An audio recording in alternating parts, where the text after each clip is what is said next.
Hello friends, ఈరోజు question చూద్దామా?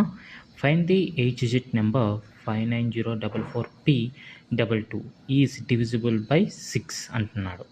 Then find the maximum value of P. ఇక్కడ ఉండే P వాల్యూ ఎంతో కనుక్కోమంటున్నాడు. సో ఏమి ఇచ్చారు? 59044P22 దేంతో డివిజిబుల్ అవ్వాలి?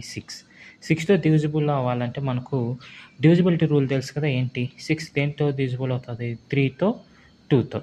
మనకు తెలుసు 2 డివిజిబుల్ టు ఏంటి? ఎనీ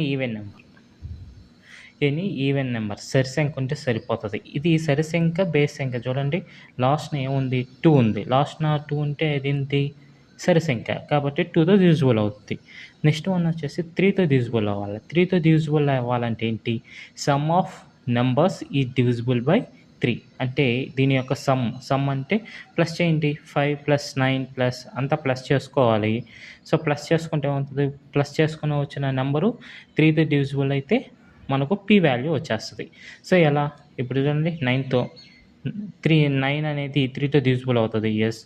అలాగే 4 + 2 6 డివిజిబుల్ అవుతుంది. అలాగే 4 + 2 6తో డివిజిబుల్ అవుతుంది. ఇప్పుడు P+5 ఉంది. P+5 అంటే ఏంటి? సో P+తో P ప్లేస్లో ఏ నెంబర్ పెడితే, ఇక్కడ ఉండే ఆప్షన్లో ఏ నెంబర్ పెడితే మనకు సో ఈ P+5 అనేది 3తో డివిజిబుల్ అవుతుంది. సో ఇప్పుడు 7+5 అంటే ఎంత? 12 అనేది 3తో డివిజిబుల్ అవుతుందా? ఎస్ అవుతుంది. సెకండ్ ఆప్షన్ చూద్దాం. 8+5 అవుతుంది, 13 వస్తుంది. 13 డివిజిబుల్ అవుతుంది? కాదు.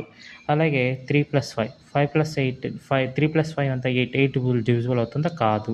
అలాగే 6+5 11 డివిజిబుల్ అవుతుందా? కాదు. కాబట్టి మనకు ఆప్షన్ ఏంది? P ప్లేస్లో 7 పెడితే 7+5 = 12. ఈ 12 అనేది 3తో డివిజిబుల్ అవుతుంది.